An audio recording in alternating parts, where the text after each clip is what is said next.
noite a todos. É muito prazer que a gente veio aqui conversar com vocês, encontrando pessoas queridas. E hoje a gente veio conversar sobre o maior problema da humanidade. O mundo espiritual está muito preocupado conosco por causa desse problema. Só que quando eu falo assim, todo mundo deve estar perguntando qual é o tema da palestra de hoje, né? Qual é o maior mal da humanidade? Se a gente franqueasse a palavra aqui, talvez se formassem partidos aqui, né? Alguns talvez falassem do quê? Do sensorialismo, que é essa ideia que faz com que a gente busque a razão da vida nas sensações, no prazer. Quem passa pelas cracolândias, quem passa pelos bares, quem vê a maneira das pessoas se relacionarem e buscarem o prazer a qualquer custo, sabe que isso é uma questão da maior importância. Será que esse é o maior problema da Terra? Alguns certamente pensariam na corrupção, né? Corrupção, acho que não precisa falar muito, como isso tem assolado o mundo inteiro, mas particularmente o país. São inúmeros os problemas que hoje nos perturbam, que nos afugentam, que nos espantam, que nos paralisam na frente de um aparelho de televisão, vendo os maiores absurdos que acontecem. Mas o maior problema, porque boicota a saída para todos os outros, chama-se pessimismo, a desesperança, o negativismo. E é sobre ele que a gente veio conversar hoje. Para isso, a gente trouxe uma história muito comum, muito possível de acontecer em qualquer das grandes cidades. Conta-se que numa cidade que tinha só a raridade de ter um prefeito muito consciente, muito bom, se preocupou muito com uma escola de periferia que tinha uma comunidade com baixíssimos índices de aproveitamento. Praticamente todos os alunos naquela escola tinham notas muito baixas, muita dificuldade de passar de ano, de aprendizado. E para isso esse grande prefeito resolveu colocar nessa escola o melhor dos seus diretores de escola com os melhores professores. Isso deveria causar espanto para nós. Sabe por quê? Porque o sistema de educação gosta de colocar os professores mais inexperientes, menos ranqueados, com menos pontos para as escolas que mais precisam. Quem conhece a educação sabe disso, que todo início de ano tem uma atribuição de aulas e que para os professores com maior pontuação, aqueles mais considerados, eles podem escolher. E esses professores dificilmente escolhem as escolas com mais problemas. Essa é a crueldade do sistema. Onde mais precisa, coloca os professores que estão saindo, estão entrando agora que não tem ponto nenhum. Nessa cidade foi diferente. O prefeito resolveu tomar essa decisão. Mandou para lá não só o melhor diretor, a melhor equipe técnica, mas os melhores professores que ele tinha. E esses professores, esse diretor eram tão bons que durante as férias eles resolveram fazer um mutirão e percorreram toda a periferia, toda a região da escola, batendo casa por casa e encontrando todos os alunos que estavam sem frequentar a escola. Não bastasse eles pegarem uma escola muito difícil, eles ainda foram atrás dos evadidos. Professores e diretor bom esse. E eles foram, trouxeram, matricularam uma quantidade muito grande de adolescentes, de alunos evadidos. E antes de começarem as aulas, o diretor reuniu a comunidade escolar, reuniu os alunos, os pais, os professores, os funcionários, e explicou a proposta deles, explicou tudo que eles tinham feito durante as férias, todo o investimento que eles tinham feito, e explicou o que estava acontecendo, como seria a proposta da escola, como seria aquele ano, os desafios que eles iriam encontrar. Pois iniciaram-se as aulas, foi passando o tempo, e os alunos foram percebendo que as notas estavam piores ainda, que as coisas foram mais complicadas ainda, porque os alunos que estavam fora tinham muita dificuldade de acompanhar, mais ainda do que aqueles que já vinham com dificuldade. E aquilo começou a causar um desânimo, uma desesperança, uma desmotivação muito grande em todos os alunos. Alguns deles, a maioria deles, se sentia distante, se sentia desmotivado e começava a faltar. Alguns passaram a desistir mesmo do ano letivo. Outros buscaram a direção, porque reconheciam naquele diretor uma pessoa muito dedicada, e foram ao diretor manifestar sua preocupação. Diretor, as coisas estão muito ruins, as coisas estão complicadas. E esse diretor resolveu mandar um funcionário conversar novamente com a comunidade escolar. É isso que nós estamos fazendo aqui hoje. Porque nós todos, antes de encarnarmos, fomos orientados a respeito da delicadeza dessa encarnação. Todos nós, sem exceção. Todos nós fomos informados que essa seria a última encarnação dentro do processo de transição planetária. Que para essa encarnação, a bondade do diretor da escola, Jesus Cristo, tinha feito trazer das regiões mais tenebrosas do mundo espiritual aqueles espíritos mais comprometidos. Foram eles trazidos para essa encarnação. Alguém duvida disso? Alguns dos espíritos mais tenebrosos que já passaram pela Terra, estamos aqui. Notaram a delicadeza do verbo, né? A gente gosta de olhar para os outros, né? Mas a chance da gente estar aqui porque quebrou o computador de Deus e a gente caiu aqui por acaso é muito pequena. Nós todos estamos aqui porque não aprendemos, porque temos uma dificuldade enorme de entender a razão da vida, o sentido da vida, o porquê nós estarmos aqui. Fomos educados pelos melhores mestres, Buda, Sócrates, Lao Tse, Hermes Trismegisto. A relação é enorme. Depois veio o próprio diretor da escola nos ensinar há 2000 anos. Ele mesmo vem nos ensinar. E nós demos uma boa acolhida ao professor, na verdade, ao diretor. Ele foi muito bem acolhido na Terra, não foi?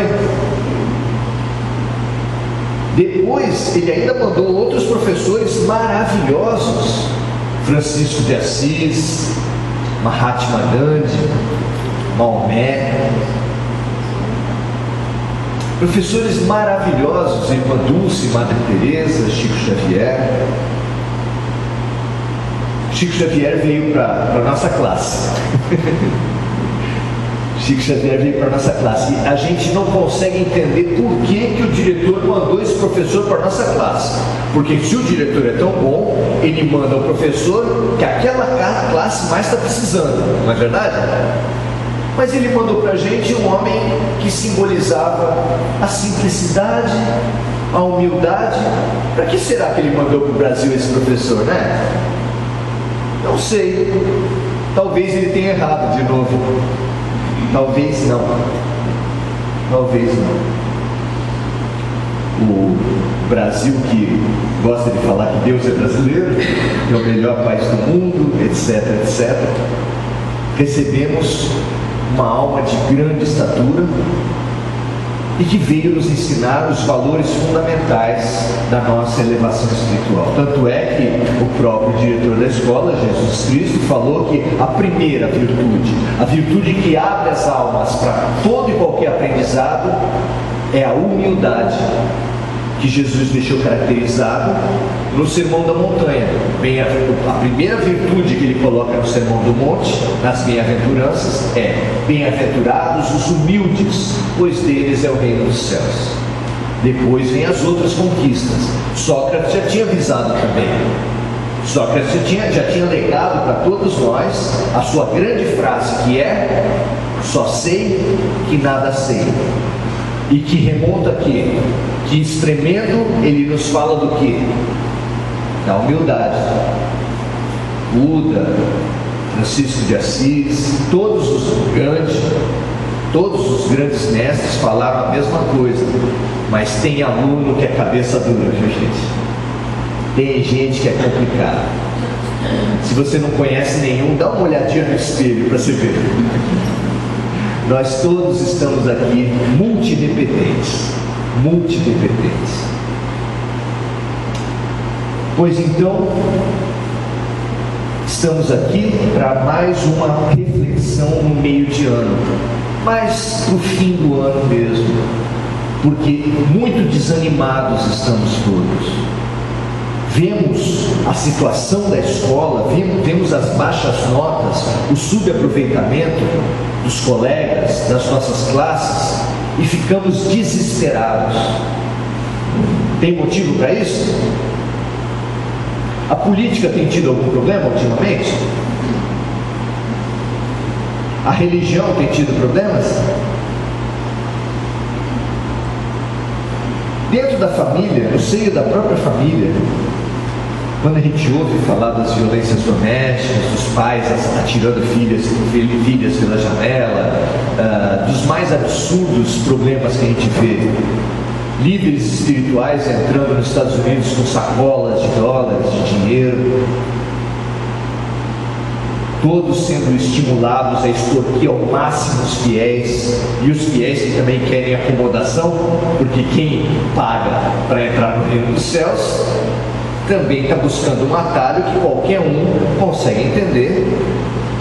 É uma associação infeliz.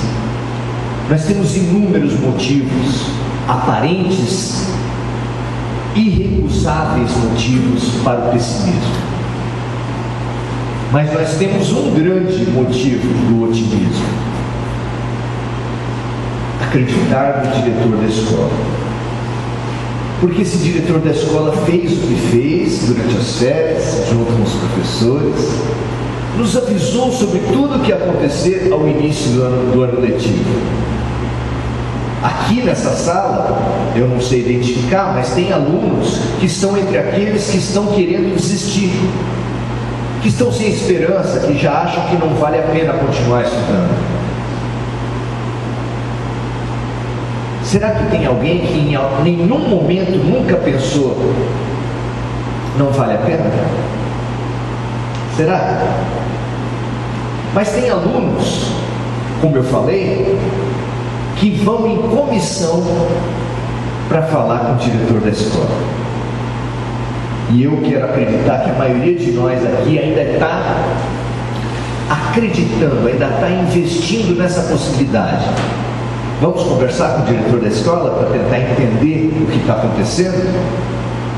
Ele então poderá, se nós quisermos conversar com o diretor da escola, nos lembrar daquele aviso, daquela reunião no início do ano, antes da nossa encarnação, quando ele nos reuniu e falou qual era a proposta dessa encarnação, qual era a proposta dessa vida.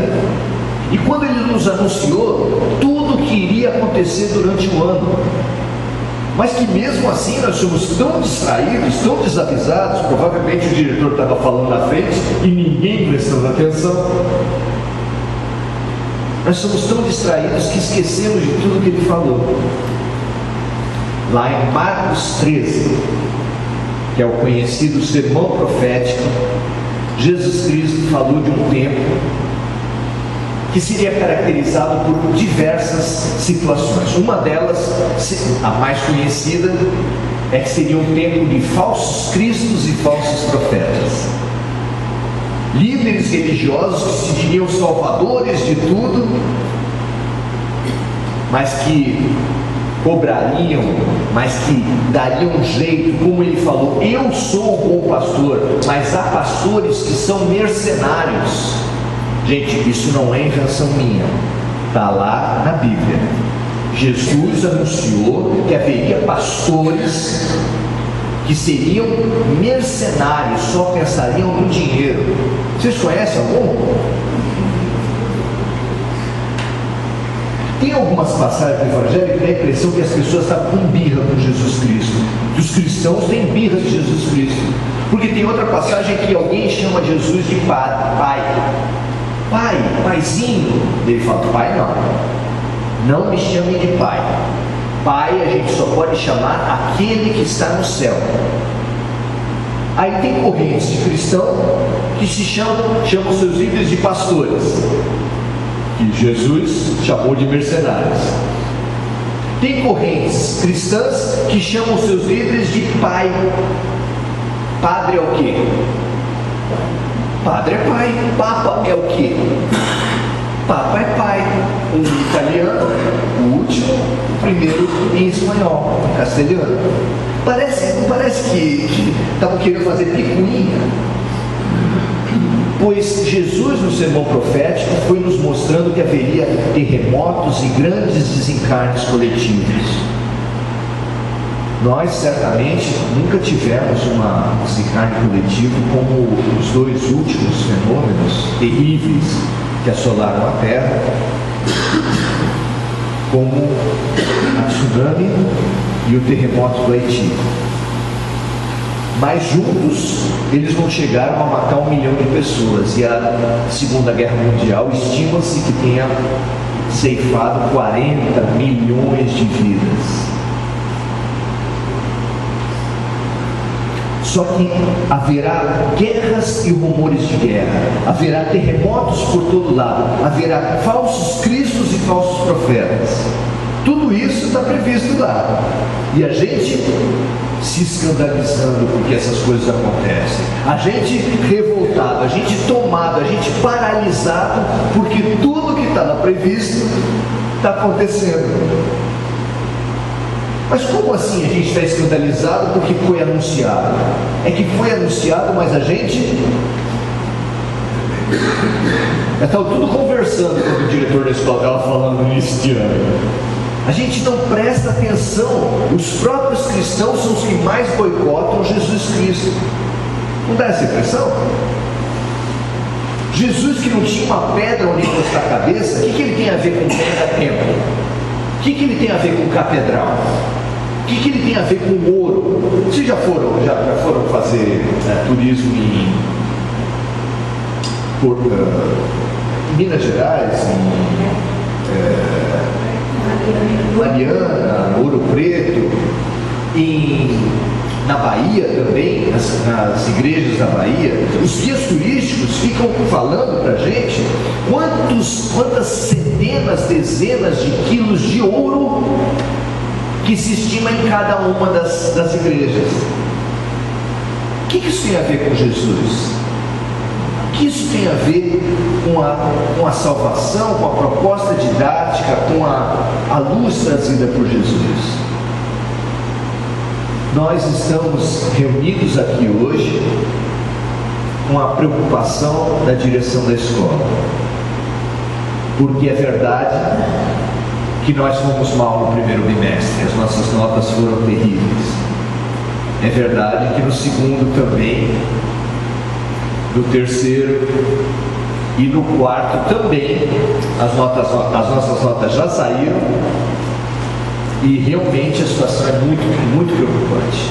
Mas a escola está oferecendo a prova de recuperação. Só que nós estamos há dias da prova de recuperação. Então, como dizia Elvis Presley, it's now or never, né?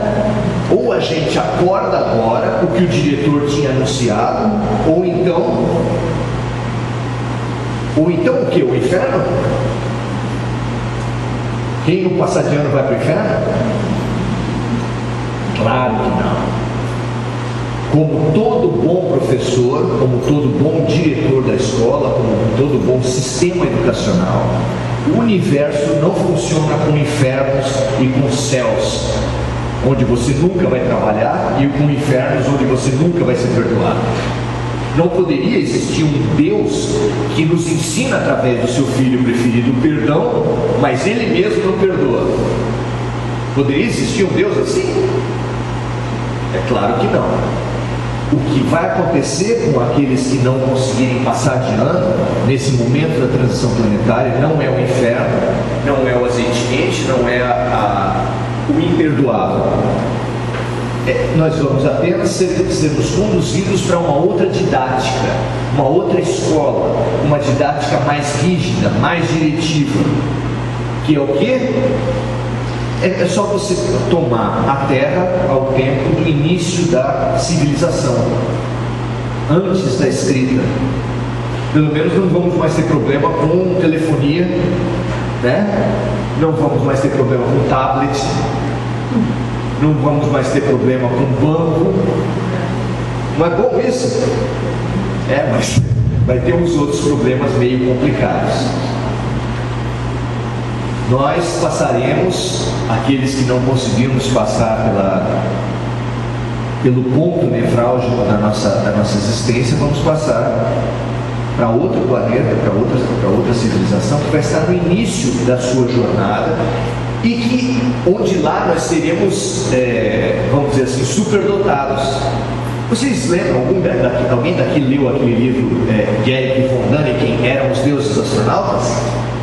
Onde se questiona como é que foi possível, e até hoje não se sabe, como é que foi possível o homem de 5.000 anos atrás fazer uma pirâmide com blocos de 20 toneladas no deserto, sem estrada asfaltada, sem caminhões, sem helicópteros, sem guindastes. Como foi possível? Até hoje, se fosse dadas essas mesmas condições e todo o dinheiro do mundo para o melhor engenheiro da Terra, não teria condições. Sem laser para cortar perfeitamente aquelas pedras que não passam uma folha de papel, não passa uma lâmina entre elas.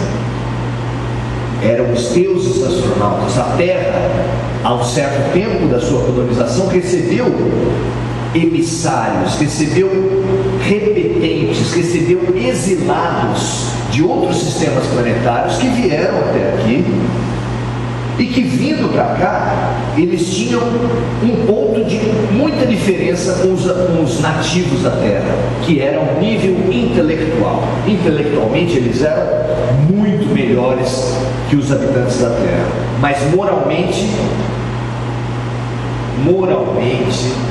eles estavam no mesmo nível, ou até um pouco abaixo dos Uga-Uga, dos nativos daqui.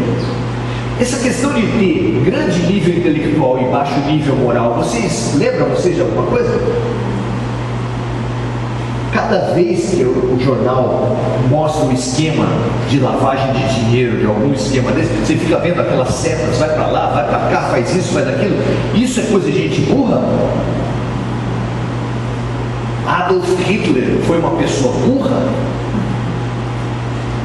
Os grandes destruidores da Terra foram mentes estupendas, mas moralmente, nós aqui no Guarujá tivemos uma das maiores mentes do Brasil que se matou, não é verdade?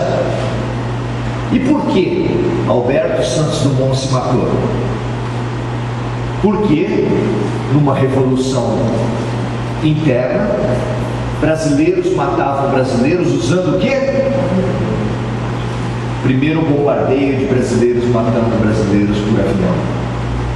E isso para ele foi insuportável. Eu inclusive recomendo o livro Ícaro Redimido, que fala a respeito dele, da vida dele, do ponto de vista espiritual. É muito interessante. Nós estamos passando precisamente por esse momento. Nós podemos sim nos rebelar e nos auto-expulsar da escola. O fenômeno do suicídio, do ponto de vista espiritual, ele é muito mais amplo do que pensa o homem comum. O homem comum acha que suicídio é a pessoa que põe um tiro na cabeça, põe uma bala na cabeça, que se atira debaixo de carros, que toma veneno, etc, etc. A própria psicologia, a própria ciência amplia muito esse conceito com a ideia do suicídio indireto. Todo aquele que desenvolve atividades que ele sabe que lhe roubam tempo de vida, mas que continua fazendo, como a comida compulsiva, hábitos que são perniciosos que a gente mantém, esses são considerados suicidas indiretos. Mas o mundo espiritual vê os desistentes de uma maneira muito mais ampla. Para vocês terem uma ideia, tem uma mensagem muito cômica e trágica de Belarmino Bicas, através do irmão X, que pela mediunidade de Chico Xavier conta a seguinte história. Ele faz um apanhado estatístico de todos os conflitos que ele provocou na vida dele, com o entregador de pão, com o entregador de pizza, com a pessoa da telefônica, com o motorista de ônibus, mas uma quantidade. Ele vai colocando 527, quantas vezes ele brigou com os irmãos, com os sobrinhos, com a mulher. E ali ele mostra que a vida dele foi de uma quantidade absurda. Na contabilidade dele, mais de 13 mil crises graves de conflitos relacionais. E ele ali deu o depoimento dele falando que por causa da maneira dele ser, ele perdeu 22 anos da programação reencarnatória dele. 22 anos da programação reencarnatória dele foram desperdiçados por isso, e ele pediu: conte isso para os irmãos da Terra, fale para eles que mau humor também mata. Se mau humor for razão de suicídio, e eu particularmente tenho certeza que é, vocês se consideram como? Quem nunca teve crises de mau humor? Quem nunca teve crises de pessimismo, de negativismo e de desesperança? Que consequências isso traz para o nosso corpo, se até o médico mais materialista hoje sabe que a depressão rebaixa o teu sistema imunológico e abre o teu corpo para as doenças oportunistas? Se o próprio materialismo já reconhece isso, do ponto de vista espiritual, essa questão ganha dimensões muito maiores, a ponto de, em nosso lar, André Luiz andava pelas ruas de nosso lar e passava por individualidades assim, com uma luz diferente, mais iluminadas, e ele perguntava para o instrutor dele: quem é? Quem são essas pessoas? Aí ele falava assim: é um completista. E aí ele não podia falar na frente do cara, ficava na dele, daqui a pouco passava um outro, eram raros, passava um outro mais iluminadinho, e ele perguntava: e esse quem é? É um completista. E ele morrendo de curiosidade, né? Quando teve uma chance, ele perguntou: escuta, o que é esse negócio de completista? Completistas são os raríssimos espíritos que encarnaram na Terra e que conseguiram completar a sua programação reencarnatória. Se esses são raríssimos, quer dizer que todos os outros são suicidas. Por isso é que o mundo espiritual está muito alarmado com o nosso pessimismo. Nós estamos desistindo da vida a cada vez que nos deixamos levar pelo mau humor, pelo negativismo, pela desesperança, pelo pessimismo. Nós precisamos acordar e ouvir a pergunta que a vida está fazendo para a gente. Você acredita no diretor da escola? Porque se fizer uma pesquisa aqui e perguntar, você acredita em Deus? Todo mundo vai responder? Sim. Opa! Mas acreditar em Deus é uma declaração labial? Parecida com aquela do homem agressor doméstico que bate na mulher e fala, eu estou batendo em você por amor? Será que é uma declaração labial falar que acredita em Deus, que acredita em Jesus? Ou acreditar em Jesus deve querer dizer conhecer, reconhecer, estudar o que ele diz? Não através de um palestrista, ou de um pastor, ou de um padre, mas reconhecer, estudar, nos dedicarmos a entender o que o mundo espiritual, o que o diretor da escola nos trouxe há mais de 2000 anos. Será que já não é tempo da gente se dedicar? Porque a prova de recuperação está indo. Nós estamos a dias da prova de recuperação, e a grande pergunta de quem quer passar de ano, qual é? O que vai cair na prova? Para fazer cola? Nesse caso não adianta, gente. Não tem jeito. Ninguém passa de ano na questão espiritual colando. Então essa possibilidade não tem jeito. Decorando capítulos e versículos, deve ser assim, não é isso? A gente decorando capítulos e versículos do Evangelho, a gente fica bem. Pelo menos essa é a impressão que muitos cristãos nos dão. Eles citam pomposamente um trecho do Evangelho, capítulo e versículo, você fala, esse passa. Esse aí está salvo. Está salvo?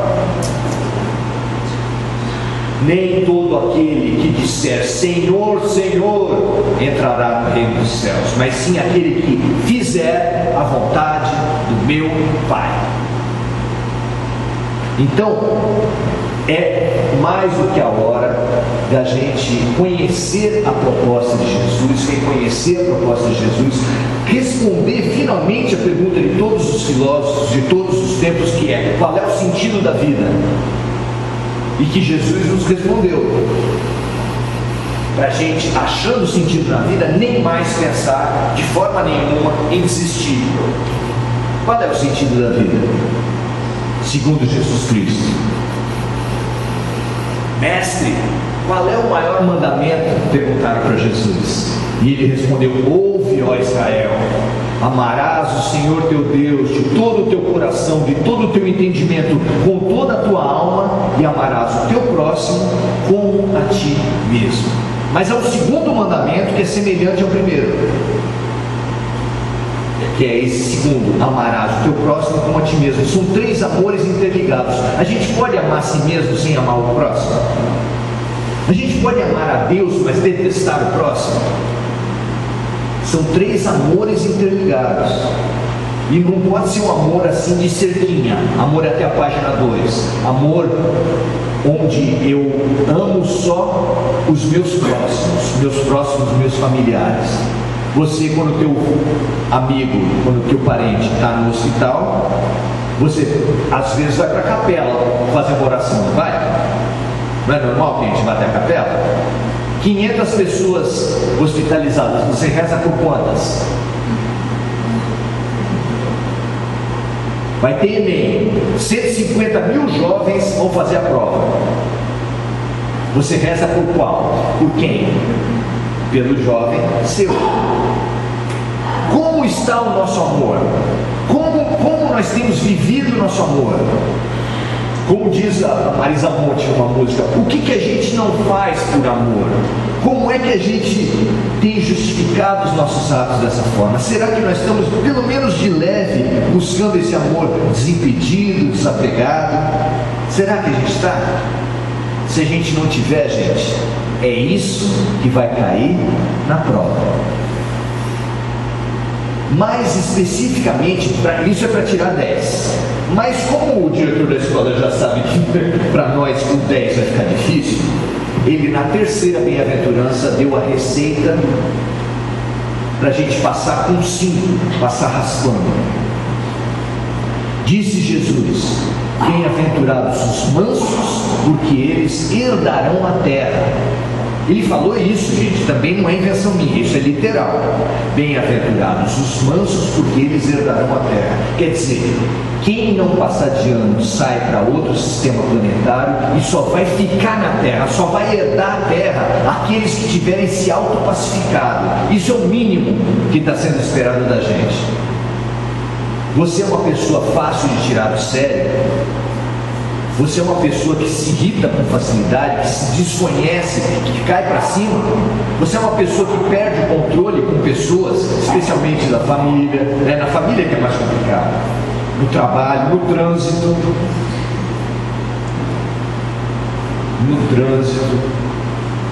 na frente do Jornal Nacional. Eu costumo brincar, vamos ver como é que está o centro aqui, eu vou fazer uma medida. Quantas pessoas já fizeram uma oração por um senador corrupto? Essa é a medida. Você vê que a pessoa que está na mesa não levantou a mão. A pessoa que está fazendo a palestra não levantou a mão. Eu estou olhando os médiuns lá no fundo, nenhum levantou a mão. E Jesus falou: amai os vossos inimigos. Nós precisamos nos pacificar. O amor de Jesus é a nossa nota 10. Mas eu já estou abrindo mão. Esse amor de Jesus está fora do alcance. Mas nos pacificar, amenizar o nosso coração, para compreender e para ser mais humilde perante os outros, não ficar dando de dedo, não ficar pronto para guerrear como a gente sai todos os dias de casa. Será que nós somos capazes disso? Nos autopacificar? Será que é à toa que Mahatma Gandhi veio trazer a lição da não violência? Será que é à toa que Chico Xavier se absteve de se defender de todas as inúmeras acusações que ele teve? Todos os grandes mestres nos ensinaram a paz. Se nós não tivermos chegado ainda no momento, um dia nós vamos chegar, aqui ou em outro planeta. Mas era tão bom se a gente se encontrasse na próxima encarnação por aqui. O convite está feito há 2000 anos. Obrigado, Jesus.